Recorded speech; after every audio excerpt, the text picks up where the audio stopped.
जिस तरह कोयल के बच्चे अपनी माँ की आवाज़ को पहचान कर उसके साथ हमेशा के लिए चले जाते हैं, उसी तरह जो सच्चे विवेकी हंस होते हैं वो सत्संग की केवल एक बात को सुनकर समझ जाते हैं कि कहाँ पे हमसे गलती हो रही है, और वो उसको भली भांति समझ के उस गलती को सुधारने की कोशिश करते हैं, ना कि झगड़ा करते हैं। तो जैसे आपको मैंने बताया कि ये सब जो कुछ भी आपको यहाँ पे जात पात वर्ण समाज देश कुछ भी दिख रहा है, ये सब अक्षरों की वजह से है। जितनी भी सरहदें हैं ये अक्षरों की वजह से है। जब ये दुनिया शुरू में जैसी थी तब ना वहां पे कोई इंग्लैंड था, ना कोई पाकिस्तान, ना जर्मनी, ना इटली, ना फ्रांस। सब कबीले वालों ने अपनी अपनी भाषाओं को विकसित किया, अपने अपने अक्षरों को विकसित किया। कई लोग कहते हैं कि सबसे पुराना जो है संस्कृत भाषा है और भगवान संस्कृत भाषा में बात करते होते थे। अगर भगवान संस्कृत भाषा में बातें करते होते थे और भगवान ने ही सबको बनाया है, तो इस दुनिया में केवल एक ही भाषा होनी चाहिए थी, वो भी संस्कृत। क्यों अलग अलग देशों में अलग अलग भाषाएं विकसित हुई? क्यों अलग अलग भाषाओं में ही ग्रंथ आए? जैसे अरबी में आई कुरान, इंग्लिश में आई बाइबल, संस्कृत में आए वेद। तो ऐसे अलग अलग क्यों आए अगर एक ही भगवान है तो? दोस्तों, इसीलिए बोला जाता है ये इंसानों की कलाकृतियां हैं, ये इंसानों के द्वारा बनाए गए हैं, विवेक के द्वारा। और इंसानों ने इसमें वही लिखा जो जहां तक उनकी बुद्धि की दौड़ थी, जहां तक उनकी पहुंच थी। इसीलिए मैं कहता हूं कि आत्मज्ञान जो है वो किताबों के द्वारा हो सकता है, जहां तक जिसने बताया उसको पढ़ के आपको पता भी लग जाए कि आत्मा सब में एक है, हर चीज आत्मा है जो हर शरीरों में काम कर रही है, शरीरों से जुदा है। हर जीव यहाँ पे आत्मा के द्वारा ही चल रहा है, हर चीज आपको पता लग जाएगी। लेकिन फिर भी आपको ये नहीं पता लग पाएगा कि असल में वो होती क्या है और कैसी होती है। जैसे आपने पढ़ लिया किताबों में कि पारस पत्थर कुछ होता है। पारस पत्थर वो होता है जो सोने को, जो लोहे को सोना बना देता है।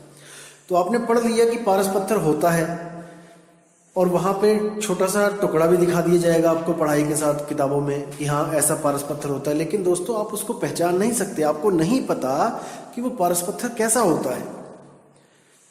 आप सोच भी नहीं सकते पारस पत्थर कैसा होगा। जैसे आपने अभी सुना हुआ है, कई लोगों ने सुना है, वाणियों में आता है कि पारस पत्थर कुछ होता है, लेकिन आप इमेजिनेशन भी नहीं कर सकते कि वो कैसा होता होगा। कोई सोचेगा वो कांच की तरह होगा, कोई सोचेगा वो काला होगा, कोई सोचेगा वो नीला होगा, पीला होगा। यानी कि वस्तु के बारे में पता होते हुए भी, पता चल भी जाए तो उस सार को नहीं समझ सकते कि वो कैसा होगा। इसी तरह आप सुन भी लो, पढ़ भी लो, आत्मा के बारे में सब कुछ समझ भी लो, फिर भी आप नहीं समझ पाओगे कि आत्मा कैसी होगी। कोई कहेगा वो एक है, कोई कहेगा वो अनेक है।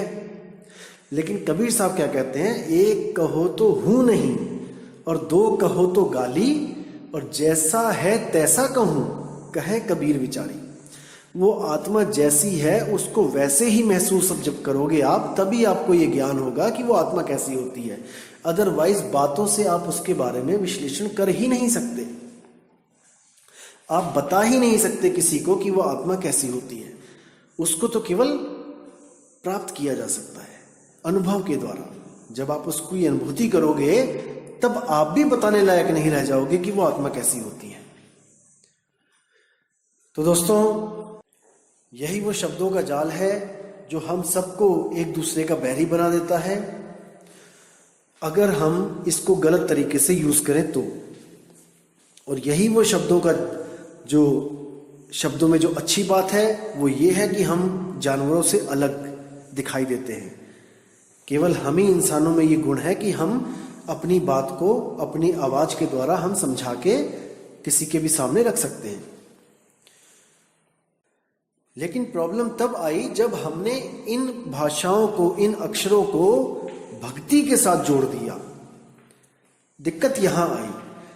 हालांकि ये आवाज, ये जो भाषाएं हैं, ये बहुत ही ज्यादा हेल्पफुल है हमें एक दूसरे को अपनी मन की जो व्यथा है बताने के लिए, अपने मन की जो इच्छा है उसको समझाने के लिए। ये बहुत ही ज्यादा हेल्पफुल है और बहुत ही अच्छी चीज है जो हमने इसको विकसित की।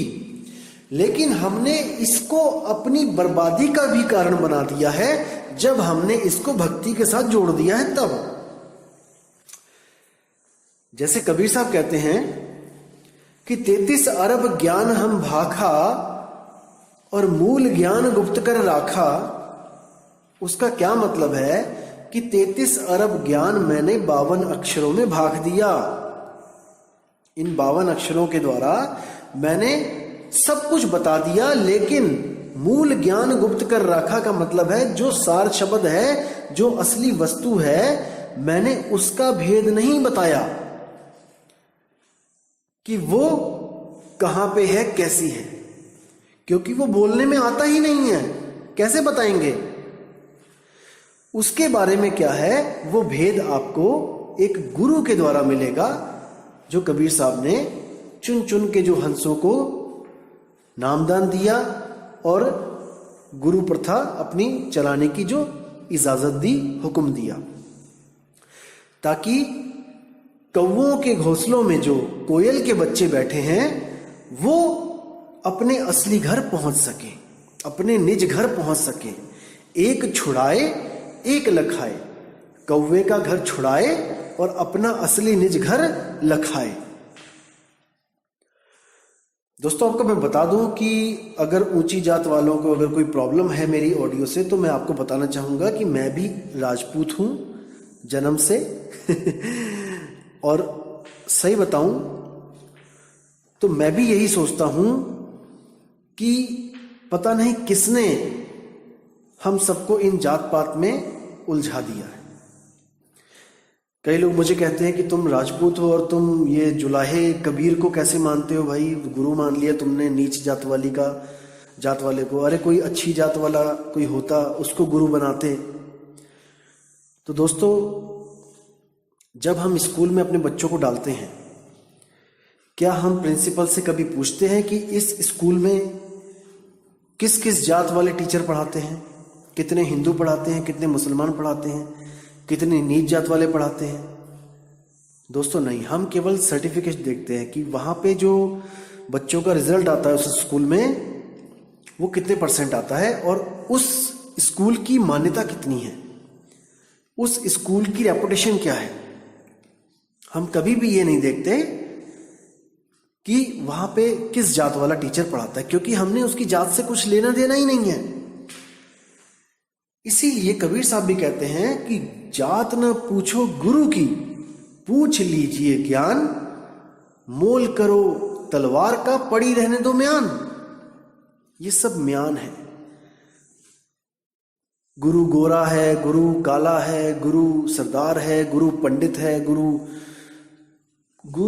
का कोई रूप नहीं होता। गुरु तो ज्ञान है, वो ज्ञान आपके काम आएगा, वो गुरु आपके काम आएगा। ज्ञान ही गुरु है, इसीलिए उसको शब्द गुरु बोला गया है। शब्द गुरु, देह गुरु नहीं। हम वासी व देश के जहां जात वर्ण कुल नहीं, शब्द मिलावा हो रहा देह मिलावा नहीं। कबीर साहब ने देह को साइड में कर दिया और शब्दों की बात करी कि शब्द मिलावा हो रहा, कि शब्द का दान देने वाला ही गुरु होगा। लेकिन यहां पे हजारों गुरु आ गए शब्द का दान देने के लिए। कौन से शब्दों का? 52 शब्दों का, 52 अक्षरों का। फिर कबीर साहब ने क्या बोला?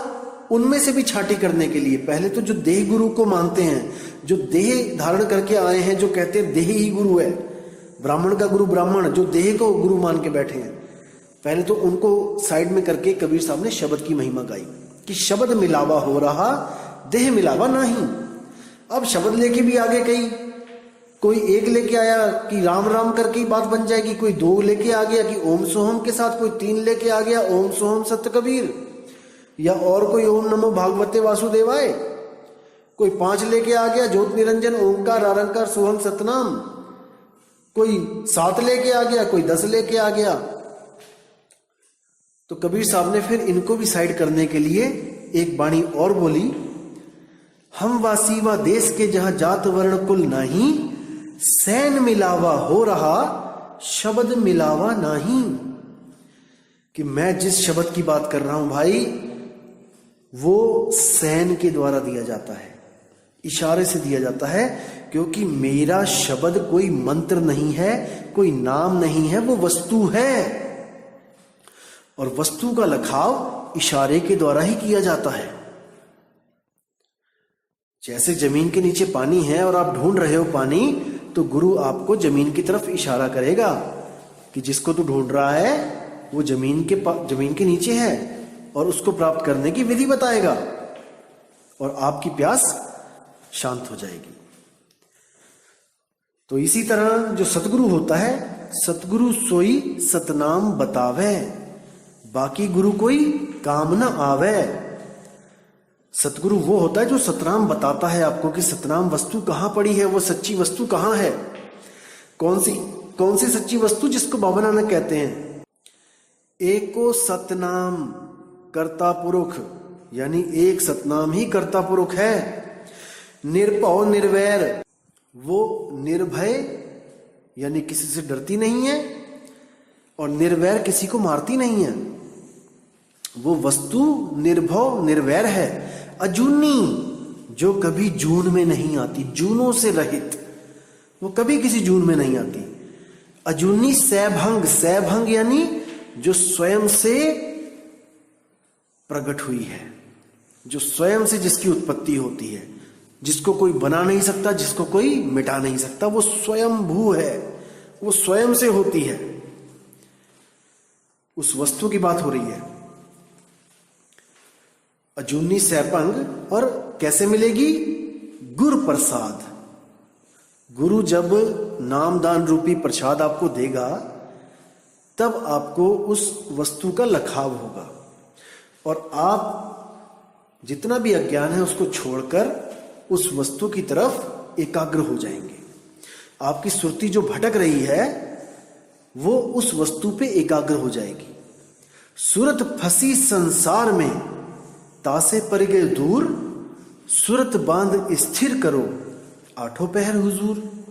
वो सुरत आपकी जो फंसी है, जो भटक रही है, उस सुरती को एक ठिकाना मिलेगा जो गुरु आपको बताएगा। जब आप उसका सिमरण करना यानी कि उसको याद करना शुरू करोगे, तब धीरे धीरे धीरे करके आपका जो मोह, अहंकार, क्रोध, काम, ये सब कंट्रोल होना शुरू हो जाएगा। और आपको जो अनुभूति होगी वो अकथ कहानी होगी, उसको आप बयान नहीं कर सकते।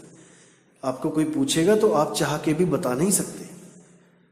वो अनुभव ही ऐसा होता है, और वो अनुभव मन का, ये शरीर का नहीं होता है, वो आत्म अनुभव होता है। वो आत्मा के द्वारा ही आत्मा का अनुभव किया जाता है। तो दोस्तों, विवेक लगाना है, विचार करना है, अक्षरों के जाल में नहीं फंसना है। 52 अक्षरों के जाल में हम ऐसे फंसे हुए हैं कि इसमें हम छूट नहीं पा रहे हैं। अब ऐसा कोई गुरु मिले जो 52 की डोर को तोड़ दे। जब 52 का टूटे डोरा, सहजे छूटे काल झकोरा, फिर नहीं आए फिर नहीं जाए, सार शब्द में रहे समाये। वो सुरती हमेशा के लिए सार शब्द में समा जाती है, और वो शब्द स्वरूपी राम बन जाती है। अब उससे वो कभी जुदा नहीं होती, क्योंकि एक बार जुदा होकर वो देख चुकी है कि हमें कैसे कैसे जन्मना और मरना पड़ रहा है। मैंने पहले भी बताया था कि वो जो चेतना है, वो जीवित चेतना है, वो मुर्दा चेतना नहीं है। चेतना भी 2 प्रकार की होती है, एक जीवित चेतना, एक मुर्दा चेतना। यानी कि एक सेंसेबल होती है, उसको सेंस होता है, वो जीवित, और एक रोबोटिक होती है। जैसे रोबोट की जो चेतना है उसमें सेंस नहीं होती है।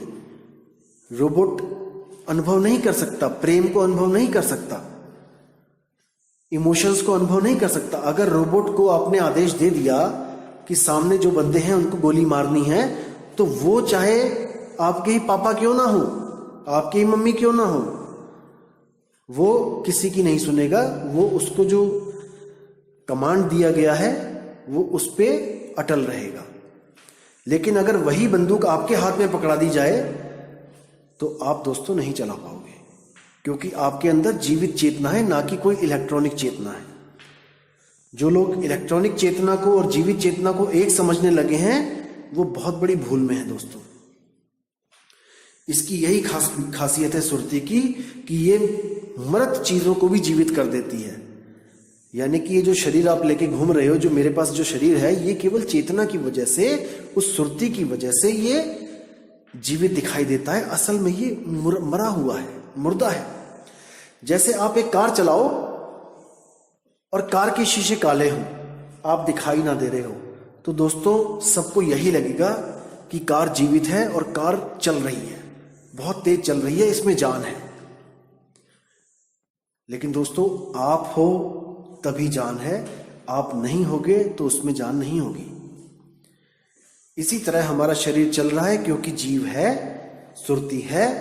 अगर सुरती नहीं होगी तो शरीर मुर्दा है। तो साहिब कहते हैं, 52 के जंजाल में फंस गया ये संसार, और सिमरन 52 का करे कैसे लागे पार। क्योंकि हमें पुराने समय से ये पढ़ा दिया गया है, अच्छी तरह रटा दिया गया है कि जब तक हम राम राम राम राम, अल्लाहु अल्लाहु अल्लाहु, वाहिगुरु वाहिगुरु वाहिगुरु, सत साहिब सत साहिब सत साहिब, कबीर कबीर कबीर, ये सब नहीं बोलेंगे, नहीं जपेंगे, जब तक हमारी बात नहीं बनेगी। दोस्तों परमात्मा कोई इलेक्शन में खड़ा नहीं हो रहा है। जिसकी जय जयकार नहीं लगाई जाए तो वो खुश नहीं होगा। हम उसकी जय बोलते हैं केवल अपने लिए, उसके लिए नहीं कि हम उसको खुश करने के लिए जय बोल रहे हैं। हम जय उसकी बोलते हैं क्योंकि हमें ये महसूस होता है कि अगर वो ना होते तो हमारा क्या होता। हम इसलिए उसका धन्यवाद करते हैं, पल पल उसको, उसकी बंदगी करते हैं। अदरवाइज उसको किसी चीज की जरूरत नहीं है। वो नहीं कहता है कि मेरी जय करो, उसको कोई जरूरत नहीं है आपकी जय जयकार की। जैसे कई लोग कहते हैं भगवान को खुश करने के लिए बहुत कुछ करना पड़ता है, बलियां देनी पड़ती हैं, बकरे चढ़ाने पड़ते हैं, दारू चढ़ानी पड़ती है। दोस्तों अगर उसे बकरे चाहिए होते ना, वो एक ही रात में सारे बकरे यहां से गायब कर ले जाता। आपका इंतजार नहीं करना पड़ता उसको कि साल में कोई एक दिन आएगा तब आप बकरे काटोगे। वो एक ही रात में सारे बकरे गायब कर देता। और अगर दारू की बात है कि दारू देनी पड़ती है एक बोतल, तो वो ठेके के ठेके खाली कर देता। आपकी एक बोतल का प्यासा नहीं है वो। इसी भरम जालों में हमें फंसा फंसा के यहीं पे उलझा के रखा हुआ है। इसलिए दोस्तों विवेक लगाना है, विचार करना है कि हमने निकलना है कि हमने उसी लकीर के फकीर बन के यहीं रह जाना है। ये आपके हाथ में है, किसी के हाथ में नहीं है कि कोई किसी को निकाल सके। परमात्मा ने सबके पास एक डोर फेंकी हुई है। जैसे कोई कुएं में गिर जाता है तो एक रस्सी फेंकी जाती है, और अगर हम रस्सी को ना पकड़े दोस्तों तो इसमें हमारा दोष होता है। जैसे कबीर साहब की वाणी है, 7 दीप 9 खंड में सतगुरु फेंकी डोर, और तापे हंसा ना चढ़े तो क्या सतगुरु का दोष। परमात्मा ने कोई कमी नहीं रखी, वो दयाल है, वो परमपिता परमात्मा है, उसने कोई कमी नहीं रखी। लेकिन जीव ही नहीं समझ पा रहा है तो वो भी क्या करे। इसलिए दोस्तों फिर कहता हूं मैं, विवेक को जगाओ, अपनी बुद्धि के घोड़े दौड़ाओ, क्योंकि ये समय बार बार नहीं मिलेगा, नहीं मिलेगा, नहीं मिलेगा। और मैं कोई यहां पे आपको लूटने नहीं आया हूं, मुझे आपसे कुछ नहीं चाहिए। एक पैसा भी जिस दिन मैं मांग लूं उस दिन धिक्कार है कह के चले जाना। मुझे किसी से कुछ नहीं चाहिए, और हो सके तो जहां तक होगा मैं शायद आधों को तो मैं एड्रेस भी नहीं बताऊंगा गुरु का। मैं सच बोल रहा हूं, आधे क्या 90% को नहीं बताऊंगा। आप सोचोगे कि क्यों नहीं बताऊंगा, क्योंकि भाई हमने भीड़ इकट्ठी नहीं करनी है। मैं तो ये देखूंगा किसके मन में सच्ची आग लगी है। केवल उस बंदे को एड्रेस दिया जाएगा, गुरुजी कहाँ आ रहे हैं, गुरुजी कहाँ पे हैं। अदरवाइज हमें भीड़ बढ़ाने की जरूरत नहीं है। लेकिन ये ऑडियोज बनाने का मकसद यही है कि आपको विवेकी बना सकूं, आपको कोई धोखा ना दे पाए। ये ऑडियोज बनाने का यही मकसद है कि आपको हर चीज पता होनी चाहिए, क्योंकि लुट गया रे व्यापारी परख बिना। अगर आपके पास परख होगी तो आपको कोई लूट नहीं पाएगा। बस यही एक मकसद है इन ऑडियोज को बनाने का, ना कि आपकी भीड़ मैं चाहता हूं कि हमारे आश्रम में आए, नहीं, कभी भी नहीं। वो बिरले हंस चाहिए हमें, वो बिरले हंस करोड़ों में कोई एक, जो सत्य को स्वीकार करने के लिए 100% तैयार है। जिसके मन में 1% भी शंका है वो इस पंथ के लायक नहीं है। पंथ यानी रास्ता, कोई गुटबाजी नहीं होती है। पंथ का मतलब होता है रास्ता। इस रास्ते पे चलने के लायक जो होगा, अब उसको ही चलने का अधिकार होगा। तो दोस्तों, मैं फिर बोल रहा हूं कि जल्दबाजी ना करें। मुझे कई मैसेज आते हैं कि मैं गुरुजी से नाम लेना चाहता हूं। मैं सीधी सी बात बोलता हूं कि 50 ऑडियोज सुनो। जब मेरे 50 ऑडियोज कंप्लीट हो जाएंगे तब मैं आपको कुछ सवाल पूछूंगा, और अगर आप उनके उत्तर दे सकते होगे तब ही आपको आगे का रास्ता दिया जाएगा। ये एक एंट्रेंस एग्जाम की तरह समझ लो। क्योंकि मैं फिर कह रहा हूं कि हमें भीड़ नहीं बढ़ानी है, हमें वो विवेकी हंस चाहिए जो सच में यहां से, इस 3 लोक से, इस जन्म मरण से मुक्ति पाना चाहते हैं। तो 50 ऑडियोज लिमिट है। 50 ऑडियोज में जहां तक ज्यादा से ज्यादा मैं बताने की कोशिश करूंगा, और अगर आपको 1% भी शंका होगी तो आप पूछ सकते हो। शंका समाधान होगी तब आप आगे रास्ता पूछो, वरना रास्ता पूछने की जरूरत नहीं है। मैं केवल आपको यहाँ पे ज्ञान देना चाहता हूँ जो मुझे परमात्मा की दया से मिला है। मैं चाहता हूँ कि उस ज्ञान को आपके सामने रख सकूं ताकि आप कहीं धोखा ना खाओ। मैं यहाँ कोई हाईलाइट होने नहीं आया हूं कि मैं कोई ऐसा पंथ चला रहे हैं हम लोग की ऐसा। दोस्तों, ऐसा कुछ नहीं है। बहुत सिंपल सा ज्ञान है, कबीर साहब का ज्ञान है। अगर आपके समझ में आता है तो आपका स्वागत है, लेकिन परख करने के बाद। पहले परख करो, जल्दबाजी बिल्कुल मत करो। नामदान जल्दबाजी में कहीं भी मत लो। जहां हो आप बहुत अच्छे हो, अभी जहां पर हो ना बहुत अच्छे हो। जैसे कई लोग होते हैं 50,000 देके एडमिशन ले लिया जल्दबाजी में और कॉलेज वो है फ्रॉड। तो भाई उससे अच्छा था कि आप घर में बैठे हुए थे। अभी विवेक लगाओ, विचार करो कि कहां जाना है कहां नहीं जाना है। 50-60 ऑडियो पूरी हो जाएंगी, तब जहां तक हो सकेगा आपके सारे सवालों का मैं जवाब उनमें दे दूंगा। और जो मुझे पूछा गया है कि ब्रह्म कैसे पैदा हो जाता है, क्या है, ये मैं आपको लास्ट ऑडियो में बताऊंगा बिल्कुल। क्योंकि अभी ऐसे ऐसे लोग बैठे हैं जो उसको अपनी बातों को घुमा देंगे, अपनी बातों को घुमा के आपको गुमराह करने की कोशिश करेंगे। अभी तो उन पे सवालों की बरसातें हो रही हैं कि जब आत्मा ही आत्मा थी तो ये ब्रह्म कहां से आ गया। क्योंकि द्वैत अद्वैत दोनों से परे है ज्ञान। अगर केवल आत्मा थी शुरू में तो वो अद्वैत मत है, क्योंकि केवल एक है वहां पे आत्मा। कबीर साहब कहते हैं एक कहो तो है नहीं। अगर केवल आत्मा थी तो वो अद्वैत है, वो भी नहीं है। और अगर आत्मा और ब्रह्म थे तो वहां पे द्वैत आ गया। तो कबीर साहब कहते हैं एक कहो तो है नहीं, दो कहूं तो गारी। अब जैसा है तैसा कहूं, कहे कबीर विचारी। ये भेद की बात है, ये सबके बस की बात नहीं है। इसको खोलना, इस वाणी को खोलना। ये वाणी भी मैं आपको आखिरी ऑडियो में पूरी खोल के स्पष्ट तरीके से बताऊंगा कि ये क्या है। तब तक आप ज्ञान को समझते रहिए, और जहां तक हो सके अपने दोस्तों को, अपने रिश्तेदारों को जो सच में सत्य की खोज में लगे हैं, जिन्होंने कोई गुरु धारण कर रखा है, उनको ये ऑडियो जरूर शेयर करें ताकि उनको भी एक रास्ता मिल सके। तो इसके साथ मैं विदा चाहूंगा दोस्तों, और अगली ऑडियो मैं कल को पोस्ट करूंगा और उसमें आपको काफी नई चीजें जानने को मिलेंगी और जहां तक होगा आपकी विवेक जागृत होगा।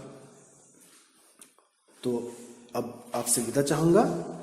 जय गुरु बंदी छोड़ मदन साहिब, जय गुरु बंदी छोड़ वैराग साहिब, जय जय गुरु बंदी छोड़ सतगुरु सत्य कबीर साहिब जी की सदा ही जय हो। साहिब बंदगी सतनाम।